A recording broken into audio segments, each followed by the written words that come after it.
2011 எனக்கு எங்கேயும் எப்போதும் சான்ஸ் கிடச்சிது. ஃபர்ஸ்ட் மூவி ரிலீஸ் ஆனது எனக்கு எங்கேயும் எப்போதும். அதுக்கு முன்னாடி ஏன் இப்படி மயக்கினான்னு சொல்லிட்டு அதான் என்னோட ஃபர்ஸ்ட் மூவி. ஸோ அவர் லிரிக் கொண்டு வந்துடுவார். அதுக்கப்புறம் தான் நாங்கள் கம்போசிங் ஸ்டார்ட் பண்ணுவோம். அதுலேயே ஒரு மூட் செட் ஆகிடும் சாங் எந்த டைரெக்ஷனில் போகுதுன்னு. சோகம்னா சோகமாக போடுறோம், லவ்னா ஜாலியாக போடுறோம், ஒரு ஹாப்பி சாங் குத்து சாங்னா பயங்கர எனர்ஜெட்டிக்காக ஒரு சாங் பண்ணுறோம். எல்லாத்துலேயும் நம்ம எக்ஸ்பீரியன்ஸ் ஆகிட்டு வந்தால் தான் அது பண்ணணும்னு அவசியம் இல்லை.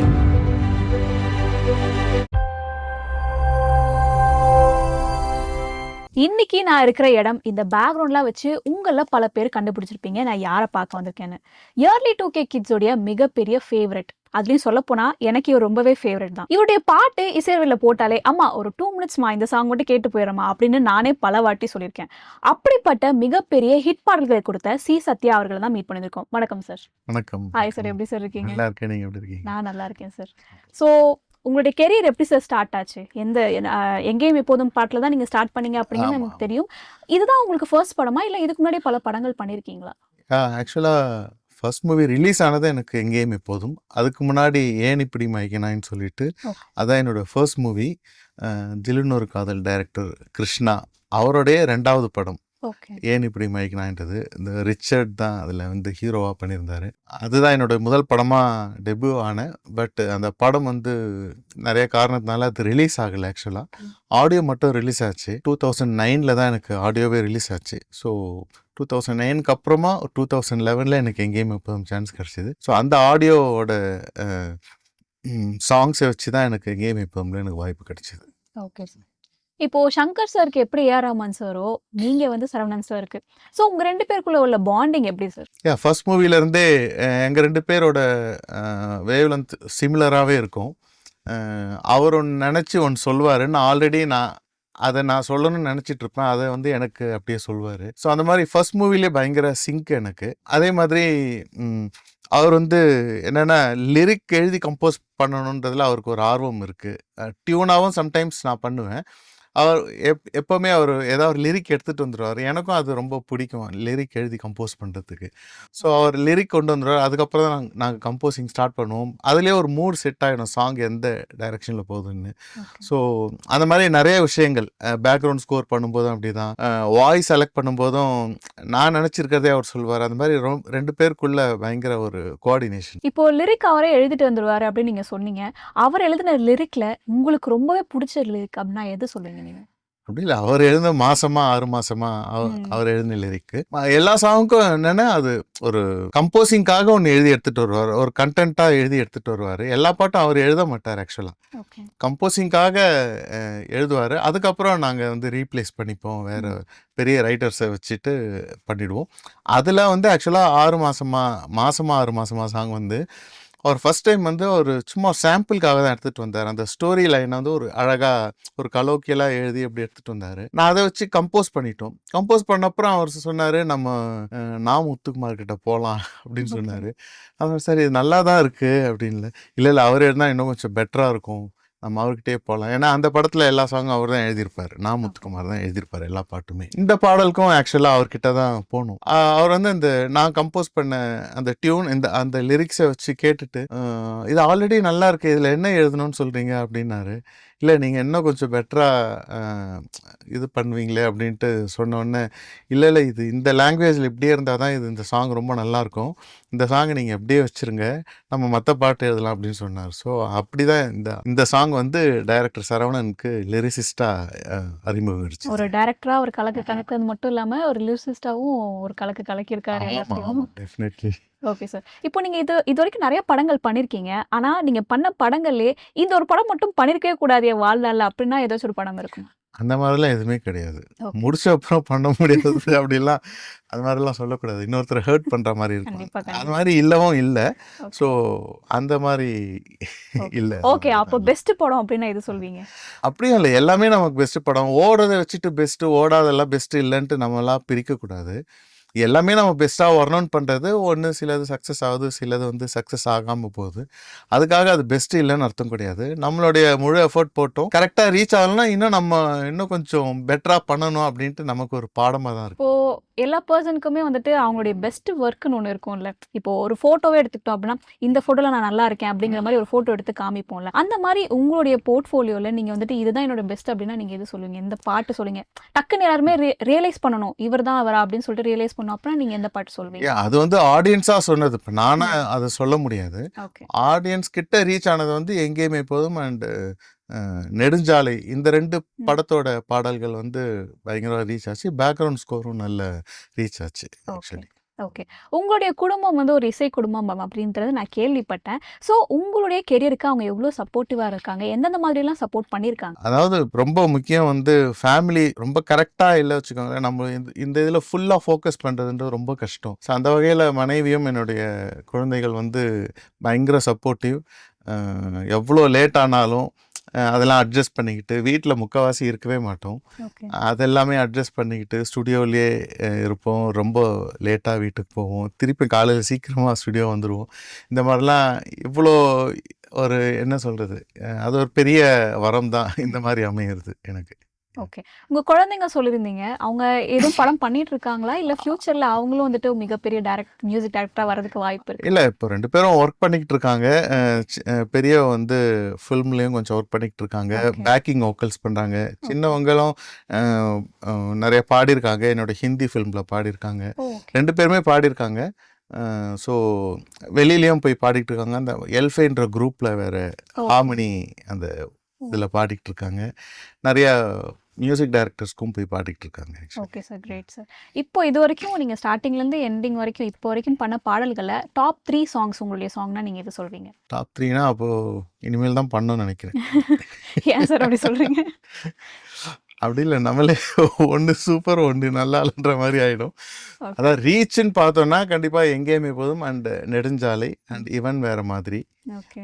அப்புறமா தீயா வேலை செய்யணும் குமார். So okay. இந்த படத்துலலாம் வந்து நல்ல சாங்ஸ் ரீச் ஆச்சு ஓகே. actually. எங்கேயும் எப்போதும் படத்துல வந்துட்டு கோவிந்தா சாங். இப்போ நம்ம ஒரு ஒர்க் பண்றோம் அப்படின்னா அந்த ஒர்க்கோட நம்ம வந்துட்டு இணைஞ்சிடணும். அந்த கேரக்டர் வந்து நம்மளா அசாசினேட் பண்ணாதான் அந்த ஒர்க் வந்து செம பெர்ஃபெக்ட்டா வரும்.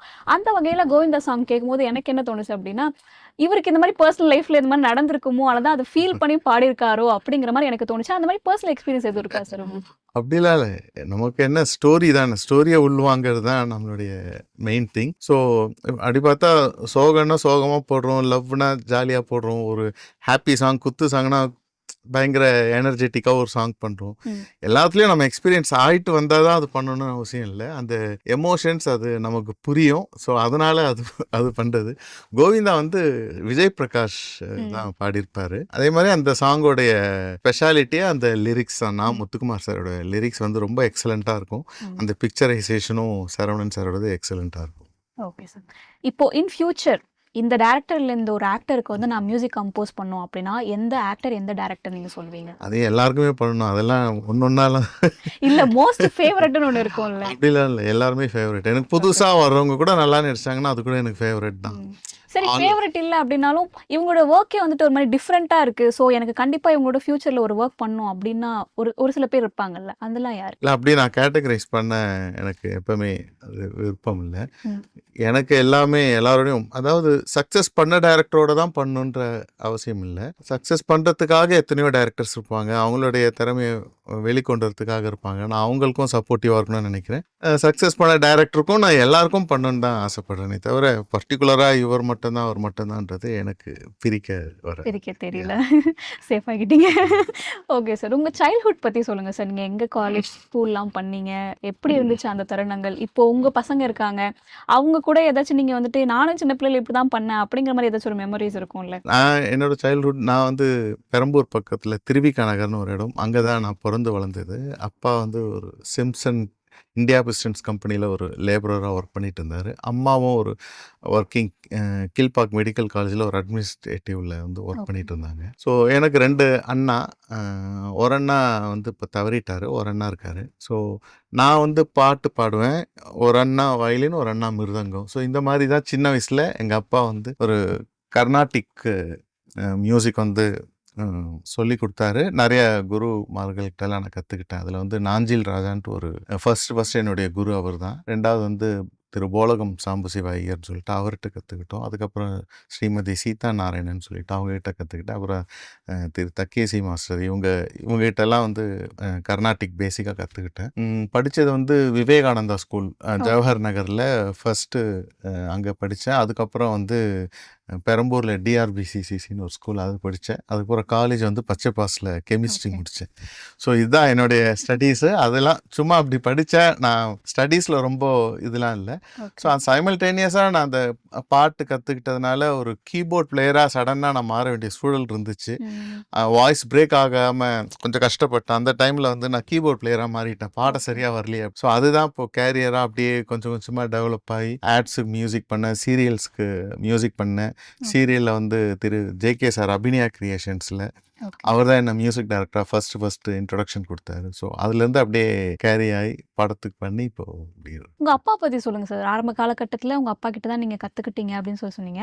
உங்கள் அப்பா கூட இருக்கிற ஒரு பெஸ்ட் மெமரி இதுதான் அப்படின்னா நீங்கள் எது சொல்லுவீங்க? எங்கள் அப்பா எப்போவுமே என்னென்னா கச்சேரிக்கு வந்து எங்களை வந்து ப்ரிப்பேர் பண்ணுறதுல பயங்கர டெடிக்கேட்டடாக இருப்பார். ப்ராக்டிஸ் பண்ணுறதுலேருந்து டெய்லி எத்தனை மணிக்கு என்னை எழுப்பி பாட வைப்பார்னா காலையில் 3:30 4 o'clock வந்து என்னை எழுப்பிடுவார். அது மார்னிங் இல்லை சார், மிட் நைட். அதான் அந்த டைமில் எழுந்து ப்ராக்டிஸ் பண்ண வைப்பார். காலையில் ஒரு 3 hours ப்ராக்டிஸ் பண்ணுவோம். 3 hours? ஆமாம், 3 hours. ஸ்கூல் கிளம்புற வரைக்கும் ப்ராக்டிஸ் தான். ஓகே. அப்படியே நான் ஸ்டாப்பாக பாட வைப்பார். ஸோ அந்த அந்த டைமில் அதெல்லாம் பண்ணது தான் ஆக்சுவலாக மியூசிக் வந்து நமக்கு கொஞ்சமாவது ஒட்டுச்சு. எங்கள் அப்பா தான் அதுக்கு காரணம். அதே மாதிரி கச்சேரிக்கெலாம் வந்து டிஃப்ரெண்ட் சாங்ஸ்லாம் எடுத்து ப்ராக்டிஸ் பண்ண சொல்லுவார். பழைய பாகவதர் சாங் எல்லாம் எடுத்து கொடுப்பாரு. அதுக்கப்புறம் அதுலேயே டிவோஷனலாக இருக்கிறத எடுப்பார். அப்புறம் ஓன் கம்போசிஷன் அந்த நாஞ்சில் ராஜான்ற வாத்தியார் வந்து அவர் ஓன் கம்போசிஷன்லாம் எடுத்து கொடுப்பாரு. அதுக்கப்புறம் சம்பந்தமூர்த்தி ஆச்சாரியார்னு சொல்லிட்டு ஒரு லெஜெண்டரி மியூசிஷியன். அவரோட கம்போசிஷன்ஸ்லாம் நிறையா இருக்குது, திருப்புகழில் நிறையா இருக்குது. ஸோ அவரோட கம்போசிஷன்ஸ் எல்லாம் வந்து கொடுத்து என்னை பாட சொல்லுவார். ஸோ இதெல்லாம் வந்து என்னால் மறக்கவே முடியாது. என்னை சைக்கிள்லேயே உட்கார வச்சு எல்லா இடத்துக்கும் கூட்டிகிட்டு போவார். பாட்டு கிளாஸ்க்கெல்லாம் அவர் தான் கூட்டிகிட்டு போயிட்டு திருப்பி என்னை வந்து ட்ராப் பண்ணுவார். அந்த மாதிரி எல்லா மெமரிஸ் வந்து மறக்கவே முடியாது. அப்பயே நீங்கள் வந்துட்டு என்ஜாய் பண்ணி தான் பண்ணீங்களா? இல்லைனா இப்போ எனக்கு ஏதாச்சும் ஒரு விஷயம் எங்கள் அப்பா சொல்கிறாங்க அப்படின்னா, என்னடா இது சும்மா சொல்லிக்கிட்டே இருக்காங்களே அப்படிங்கிற மாதிரி இருக்கும். ஆனால் ஃப்யூச்சரில் தான் அதோடைய பலன் என்ன அப்படிங்கிறது நமக்கு புரிய வரும். உங்களுக்கு வந்து அப்பயே புரிஞ்சிருந்துச்சா? இல்லைனா வந்துட்டு நீங்களும் என்ன மாதிரி தான் யோசிச்சிங்களா சார்? இல்லை, ஆக்சுவலாக நமக்கு தெரியாது தான். சின்ன ஏஜில் வந்து நமக்கு எல்லாமே அது பேர்டனாக தான் தெரியும். அது விளையாட விட மாட்றாங்க, இது பண்ண மாட்றாங்க, நம்ம ஃப்ரீயாகவே இருக்க மாட்றாங்க, நம்ம நினச்சதை எதுவும் பண்ண விட மாட்றாங்களேன்னு தான் இருந்துச்சு. ஆனால் அதுதான் அப்பா அது பண்ணலன்னா இந்த நேரத்துக்கு நான் இந்த மாதிரி ஒரு கரெக்டான இவ்வளோ அழகான ஒரு ஸ்டுடியோலையோ ஒரு கம்போசராகவோ 4 பேருக்கு தெரியற மாதிரி இருந்தது காரணம் அவர் அந்த கண்டிப்பு தான் என்னை இங்கே வந்து உட்கார வச்சுது ஆக்சுவலி. Okay sir, okay. இப்போ வளர்ந்து வர மியூசிக் டைரக்டர்ஸ், ஃபார் எக்ஸாம்பிள் சொன்னால் சாய் அபியங்கர், இவங்க வந்துட்டு எடுத்த உடனே வந்துட்டு பெரிய பெரிய ஆக்டர்ஸ் பெரிய பெரிய படங்கள் வந்து பண்ணிட்டு இருக்காங்க. ஸோ அதுக்கு வந்து நீங்கள் என்ன சொல்ல விரும்புறீங்க? இந்த மாதிரி எடுத்த உடனே ஒரு பெரிய அகலக்கால் மாதிரி வைக்கிறாங்கல்ல, அதுக்கு வந்து நீங்கள் என்ன சொல்ல விரும்புறீங்க? அப்படி இல்லையே.